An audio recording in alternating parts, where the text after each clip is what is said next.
Dios me les bendiga a cada uno de ustedes en esta mañana. Gracias al Señor por cada uno de los hermanos, la iglesia Nueva Jerusalén, Garupal, cada uno de los amigos, hermanos que nos ven de diferentes lugares. Que el Señor sea bendiciéndolo allí en su casa, que la paz, la misericordia y el amor de Dios sea con ustedes. En esta mañana vamos a continuar con la serie de enseñanzas que hemos venido llevando estos últimos domingos. El domingo pasado, a manera de recordar, hablamos acerca del embudo de Dios y hablábamos de que el Señor a través de la circunstancia nos introduce en ese embudo, basándonos en el texto donde dice: entrad por la puerta estrecha. El Señor nos saca de ese camino ancho y nos lleva a ese camino angosto. Pero también hablábamos de que muchas veces nos resistimos a ese trato, al embudo de Dios en nuestras vidas, y que en ese tratar de salirnos de ese proceso llevamos una maleta invisible donde está llena de muchos trucos, de muchas mañas, de muchas cosas, donde nosotros tratamos de solucionar la circunstancia que estamos viviendo y tratamos de salirnos de allí sin entender que esa circunstancia, que esas situaciones, que esa persona, que ese momento difícil tiene un propósito, y es llevarnos a la presencia de Dios. Y hoy quiero hablarte de un tema que he titulado Piernas quebradas. Piernas quebradas. Para enfocarnos en el mismo tema y seguir con la secuencia que llevamos. Una pregunta válida para el cristiano es: ¿por qué sufrimos? Estamos tratando de dar respuesta a muchas de esos interrogantes. ¿Por qué sufrimos? ¿Por qué Dios no nos ha liberado a veces de alguna situación que estamos viviendo? ¿Por qué Dios todavía no ha cambiado esa persona o esa situación tan molesta? ¿Por qué vienen muchas preguntas a nuestra mente del por qué Dios no actúa sobre ciertas circunstancias? ¿Podrá ser que Él aún no ha completado en nosotros la obra que las circunstancias y las situaciones deben producir en cada uno de nosotros? ¿Podrá ser que todavía no nos hayamos decepcionado con la capacidad de nuestros ídolos? Y hablando de ídolos, estoy hablando de todo aquello en lo que confiamos que no es Dios, para liberarnos. ¿Podrá ser que todavía necesitamos rendirnos al embudo de Dios, al trato de Dios? Imagínese que usted toma un taller, un curso, como usted le quiera llamar, de unos 12 meses, llamado Llevados a su presencia. Pero cuando van 9 meses, usted decide que eso está muy duro, que está muy difícil, y usted decide renunciar y salirse de ese curso, de ese taller que usted ha tomado. Si usted se sale de ese taller, entonces Dios podría liberarlo de ese proceso en el que usted está, pero no calificaría, no se graduaría de este curso. Y si usted quisiera volver nuevamente a tomarlo, tendría que comenzar desde el principio. Así que yo le sugiero de que no se salga del proceso de Dios, de que se rinda a lo que el Señor quiere hacer con su vida. Que lo que estás viviendo, lo que estás pasando, hace parte de ese proceso. Dios te está procesando. Dios quiere perfeccionarte. Dios quiere hacer esa obra en tu vida. Y no es tiempo de rendirte. No es tiempo de rendirte porque no veas salida. No es tiempo de rendirte o de renunciar, más bien, porque no veas salida. Más bien es el tiempo para rendirnos a la voluntad perfecta del Señor. Por eso hoy quiero hablarle de piernas quebradas. Y quiero tomar como base el texto del Evangelio según San Juan, el capítulo 19, versículo 31, que nos habla de esta práctica que estuvo en los días de Jesús. Dice: entonces los judíos, por cuanto era víspera de la Pascua, para que los cuerpos no quedasen en la cruz en el sábado, pues era el gran día del sábado, rogaron a Pilato que se les quebrase las piernas y fuesen quitados. Y vinieron los soldados quebraron las piernas al primero, asimismo al otro que había sido crucificado con él. Mas cuando vinieron a Jesús, como le vieron ya muerto, no le quebraron las piernas. Pero uno de los soldados le abrió el costado con una lanza y luego salió sangre y agua. Y el que lo vio da testimonio, y su testimonio es verdadero, y él sabe que dice la verdad, para que nosotros también creáis. Porque estas cosas fueron hechas para que se cumpliese la escritura: hueso no quebraréis de él. Entonces, en este pasaje encontramos que Jesús estaba crucificado, fue crucificado en la cruz, y al lado de él colocaron dos hombres que la Biblia los describe como criminales o malhechores. Jesús, en todo el proceso que él llevó, donde le azotaron, donde lo obligaron a cargar la cruz, recordarán que un momento que no podía con la cruz y llamaron a alguien para que le ayudara, llegó muy agotado a ese proceso de crucifixión. Aparte de la angustia de todo lo que se estaba viviendo, también estaba cargando el peso del pecado, y esto le produjo una angustia terrible. Recuerden que en Getsemaní, antes de ser él crucificado, siquiera tomado preso, su sudor era como grandes gotas de sangre, estaba en una agonía profunda. De modo que al llegar Jesús a la cruz, al ser crucificado, él expresa las palabras que debía expresar en medio de todo esto, lo que se conoce como las 7 palabras. Y termina diciendo: consumado es, la obra ha sido terminada, y termina muriendo cuando dice: Padre, en tus manos encomiendo mi espíritu. Y Jesús muere, y cuando Jesús muere suceden acontecimientos, ¿verdad?, sobrenaturales, como el velo del templo se rasgó, la tierra tembló, hubo tinieblas en aquella hora, hubo señales de la muerte de Cristo. Pero en este proceso había dos hombres que estaban alrededor de él, y estos dos hombres todavía estaban vivos. Había una situación, y era que Jesús fue crucificado el día viernes, y entonces el día sábado era día de reposo.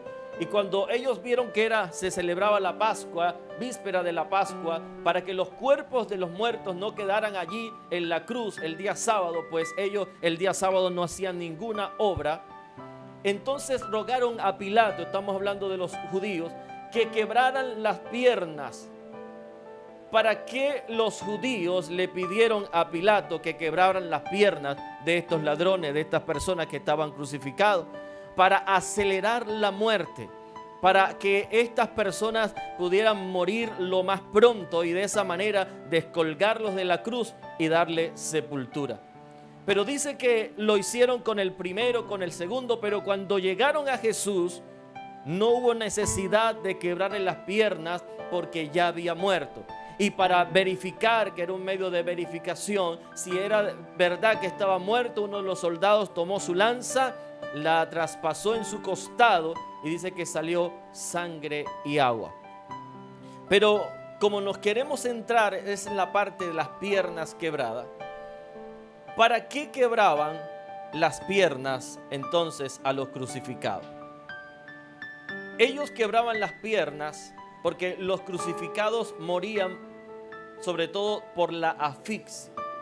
El dolor, el agotamiento, la pérdida de sangre pueden acabar con la vida de una persona normalmente, siendo verdad, unos golpes y siendo un proceso duro, difícil, cruel.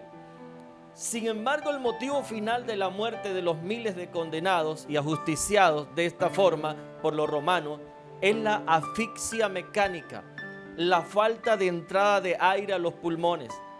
Las etapas últimas de la agonía por asfixia, una vez que le faltaba el oxígeno, provocaba la pérdida de la conciencia y comenzaban, en esta pérdida de conciencia comienza una fase de convulsiones de unos minutos de duración, en la que puede darse además profunda sudoración, salivación, relajación, incluso todas las partes de los esfínteres y todo podía suceder, pasar en este proceso de dolor y de muerte. La fase final supone la afectación progresiva, irreversible del corazón, que puede mantener débiles e irregulares latidos todavía durante un tiempo menos largo. Estoy hablando de cómo morían los crucificados, algo que investigué sobre ello. Cuando los romanos entonces crucificaban una persona, ellos le atravesaban los pies con un clavo. Si el crucificado tenía suficiente fuerza de voluntad, podía apoyar el peso de su cuerpo sobre el clavo, a costa de un gran dolor, para evitar la asfixia y mantenerse vivo un tiempo más. De esta manera, por medio del dolor, la persona prolongaba su dolor. ¿Qué es lo que quiero decir? Que las personas se apoyaban, los crucificados, algunos que se negaban a morir, se apoyaban en las heridas, tenían sus pies clavados, pero a costa de ese dolor ellos trataban de levantarse, y al levantarse evitaban la asfixia. De esta manera ellos prolongaban la vida, y prolongaban la vida a costa de un gran dolor en sus piernas, en esa parte que estaba desgarrando sus pies a causa de que estaban clavados allí en ese madero.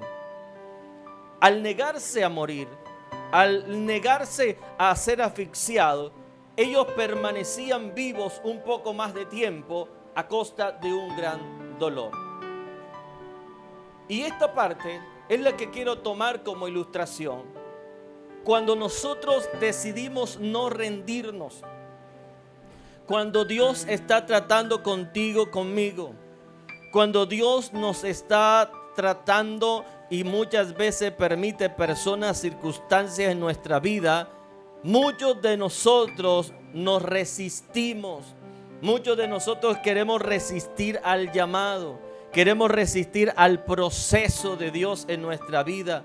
Muchos de nosotros nos mantenemos allí firmes a costa de un gran dolor. ¿Cuántas personas están en agonía, en sufrimiento, pero aún así quieren mantener firme, quieren salirse con la suya, no quieren doblegarse? No quieren doblegarse ante las circunstancias, y mucho menos no quieren doblegarse ante Dios que está tratando con sus vidas. Pues si los problemas, las circunstancias hacen parte del trato de Dios para con nosotros, nosotros debemos rendirnos al poder de Dios. Nosotros debemos rendirnos al trato de Dios en nuestra vida y permitir que en nosotros muera aquello que Dios quiere que muera en nosotros. Debemos rendirnos a que Dios trate en nuestra vida. Debemos rendirnos a la voluntad de Dios. Pero muchas veces lo que hacemos es luchar contra la voluntad de Dios.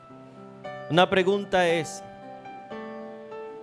¿está usted obstinado? ¿Está usted manteniéndose como autosuficiente? ¿Está usted evitando el trato de Dios en su vida? ¿Está tratando de salirse del proceso? ¿Cuál es tu actitud frente al trato de Dios? Frente a esas circunstancias que muchas veces son adversas, ¿cuál es tu actitud frente a ello?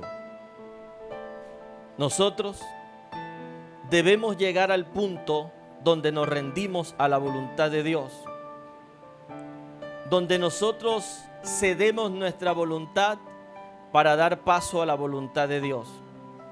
Para llegar a ese punto, quizás necesitemos algo de ayuda, como ocurrió con los ladrones crucificados junto a Jesús. Escúchame, si no nos rendimos a la voluntad de Dios, si no nos rendimos al trato de Dios, si nos negamos a pasar por el embudo de Dios, puede que tú y yo necesitemos ayuda. ¿Y cómo fue que ayudaron a estos que necesitaban morir? Le quebraron las piernas. Pregunto, ¿necesitas una ayuda? ¿Necesitas una ayuda? ¿Necesitas que se te quiebren las piernas del orgullo, de la arrogancia, de la autosuficiencia? ¿Cuántas veces nosotros nos rebelamos y aún cuestionamos a Dios? Decimos: Dios, ¿por qué? Dios, ¿por qué esta situación?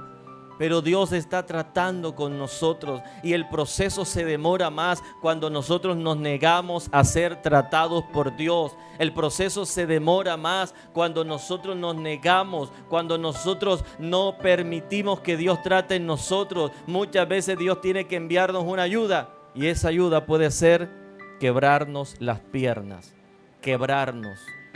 Con muchas personas que hablo, a veces me dicen, me siento destrozado, destrozada. No sé por qué habrá pasado todas estas situaciones. No entienden muchos procesos. Pero lo que yo puedo decirles es que Dios es soberano. Y que Dios sabe y nos dará justo lo que necesitamos.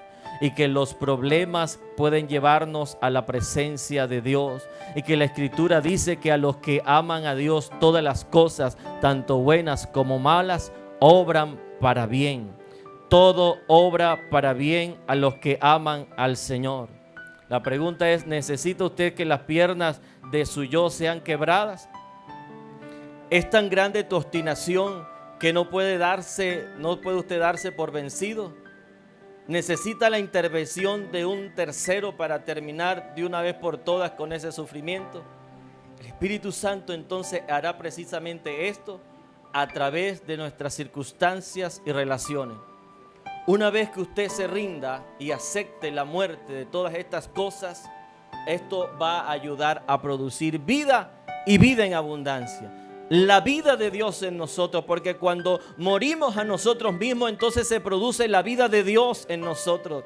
Se produce la vida de Dios cuando nosotros dejamos de estar arañando, de estar agarrándonos de aquí y de allá y de estar sacando argumentos y una cosa y otra. Y cuando nos rendimos a la voluntad de Dios, entonces estamos preparados para que la vida de Dios se manifieste en nosotros. Porque es cuando morimos, cuando el grano de trigo cae a la tierra, cuando la semilla cae a tierra, debe morir. Y cuando muere, entonces que produce vida. Así se produce en nosotros los creyentes cuando morimos a nosotros mismos, cuando nosotros morimos a nuestras circunstancias, permitimos que Dios obre en nuestra vida, permitimos que Dios trabaje en cada uno de nosotros. Es el proceso también de la resurrección, es el proceso también de la restauración del cuerpo. El cuerpo vuelve al polvo, pero la promesa también dice que un día el Señor restaurará y que el Señor nos levantará y que lo corruptible se convertirá en incorruptible, lo mortal será convertido en inmortalidad.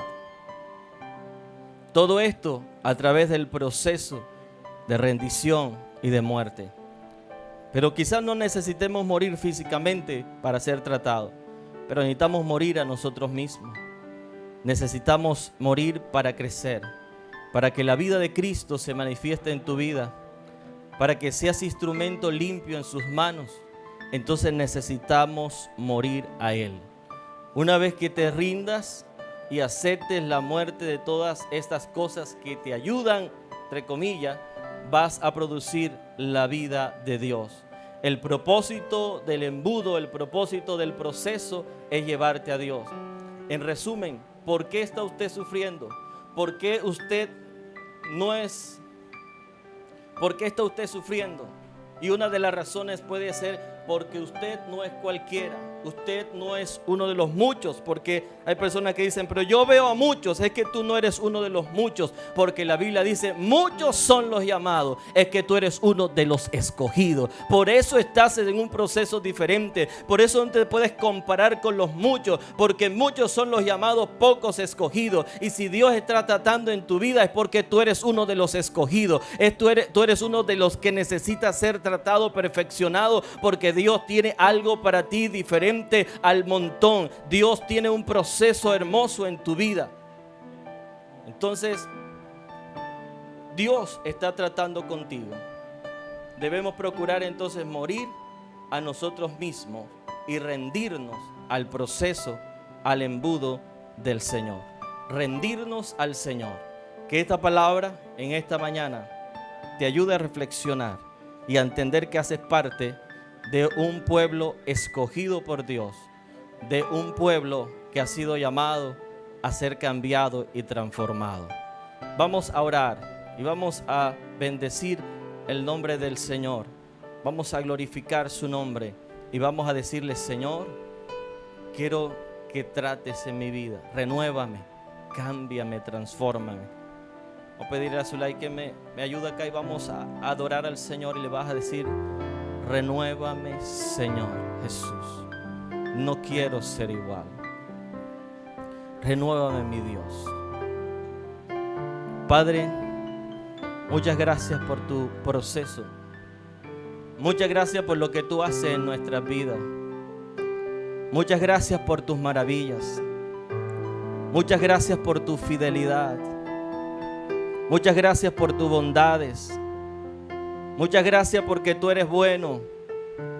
Porque para siempre es tu misericordia. Muchas gracias, Señor. En esta hora, bendito Dios, quiero que tú trates en cada una de nuestras vidas. Si estás tratando en nosotros, Señor, si nos hemos negado al trato, si tú no has cambiado las circunstancias, si no has cambiado a esa persona, si no has cambiado aquellas cosas que nosotros anhelamos que se cambien, es porque necesitamos ser cambiados nosotros. Es porque nosotros necesitamos ser procesados. ¿Y por qué? Porque nosotros no somos de los muchos. Nosotros somos de los pocos, de los escogidos. Y por eso hoy te alabamos y hoy te bendecimos. Y queremos decir: renuévanos, Señor. Renuévame, Señor Jesús. Ya no quiero ser igual. Renuévame, Señor Jesús. Pon en mí tu corazón, porque todo lo que hay dentro de mí necesita ser cambiado, Señor. Porque todo lo que hay dentro de mi corazón necesita más de ti.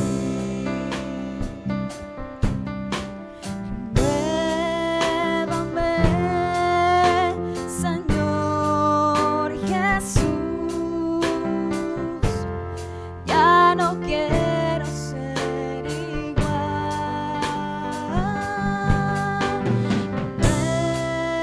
Renuévame, Señor Jesús. Pon en mí tu corazón, porque todo lo que hay dentro de mí necesita ser cambiado, Señor. Porque todo lo que hay dentro de mi corazón necesita más de ti. Porque todo lo que hay dentro de mí necesita ser cambiado, Señor. Porque todo lo que hay dentro de mi corazón necesita más de ti. Necesita más de ti. El llamado es a la rendición. El llamado es a dejar aquellas cosas que impiden que la vida de Cristo se manifieste en tu vida. Que esta semana puedas rendirte al Señor. No solamente esta semana, sino como tarea te dejo. Señor, me voy a rendir a tu trato. Voy a rendir a tu proceso en mi vida. Voy a permitir, Señor, que tú quites todo aquello, Señor, que impida que tu vida se manifieste en mi vida. Que el Señor te bendiga grandemente. Queremos invitarte para este viernes, como decía mi esposa, a las 8 de la noche. Vamos a tener esta vigilia a través de la página, a través de Meet. No vamos a hacer la transmisión que hacemos los viernes inicialmente, los viernes a las 7. Vamos a tener un tiempo de vigilia. Y si de las personas que nos ven quieren también unirse, pueden escribirnos también y le podemos enviar el link para que se unan a este tiempo de oración y de vigilia este viernes. Y el miércoles tenemos los estudios bíblicos. Que el Señor me les bendiga grandemente.